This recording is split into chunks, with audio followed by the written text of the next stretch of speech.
अस्सलाम वालेकुम व्यूअर्स, मैं हूं तला मुस्तफा और वेलकम करता हूं आपको अपने यूट्यूब चैनल एडवांस इंफॉर्मेशन में। यहाँ फ्रेंड्स, आज मैं आपके लिए एक नहायत ही मुफीद इंफॉर्मेशन लाया हूँ। ये बिजनेस आइडिया भी है और उन लोगों के लिए ये बहुत मुफीद इंफॉर्मेशन है जो नहीं जानते कि अगरबत्ती कैसे बनती है। जी हाँ, आज मैं अगरबत्ती का बिजनेस आइडिया आप लोगों के लिए लाया हूँ और उन लोगों के लिए इंफॉर्मेशन जो नहीं जानते अगरबत्ती कैसे बनती है। बहुत ही मुफीद इंफॉर्मेशन है। मेरी वीडियो एंड तक जरूर देखिएगा, इंशाल्लाह आपको जरूर एक। अगर चैनल पर न्यू है तो प्लीज मेरे चैनल को सब्सक्राइब कर दीजिए, साथ ही बेल के आइकन को दबा दीजिए ताकि आने वाली हर नई वीडियो का नोटिफिकेशन आपको मिलता रहे।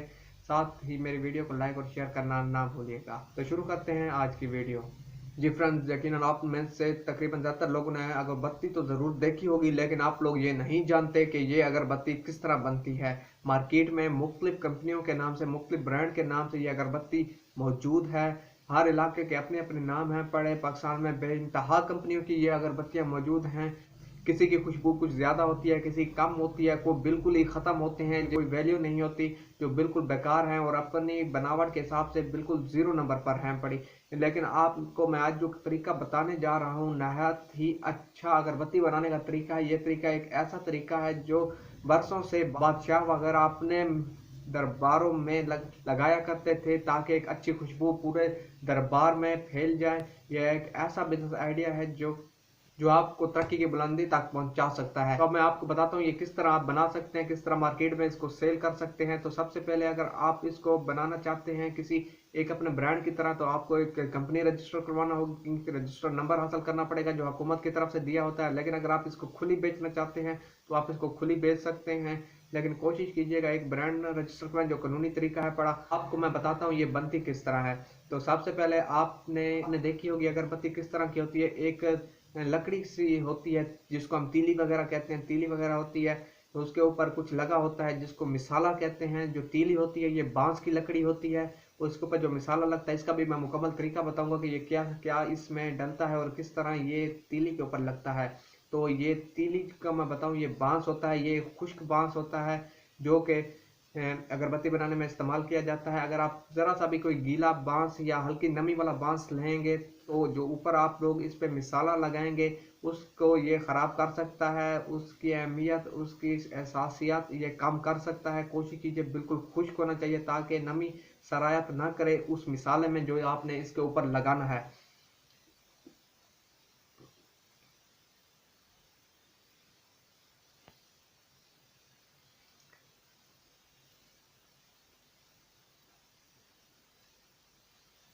आपने एक बांस ले लिया तो आपने इसको खुश्क कर लिया। कुछ लोग इस बांस के ऊपर जो तीली जिसके ऊपर कलर करते हैं, कलर अब मैं बताता चलूँ इस पे कौन सा कलर किया जाता है। जो कपड़ों को रंगने के लिए कलर इस्तेमाल होता है वही कलर लोग इस तीली के ऊपर करते हैं। ये कलर पानी में डाल के गर्म किया जाता है तो इसमें तो अपनी ताकत ज़्यादा हो जाती है, ये फिर उतरता इतनी आसानी से नहीं है। तो ये कलर उस तिनकों के ऊपर, तीली के ऊपर किया जाता है तो ये पक्का रंग हो जाता है। अब मैं आपको बताता चलूँ कि ये ऊपर जो मिसाला लगता है ये क्या होता है और किस तरह बनता है और किस तरह आपने इसके ऊपर लगाना है। तो आप कोई कापी पेन कलम वगैरह उठा लीजिए और इसके अज्जा लिख लीजिए जो इसमें डलते हैं। तो मैं आपको बताऊं कि इसमें सबसे पहले जो डलता है उसको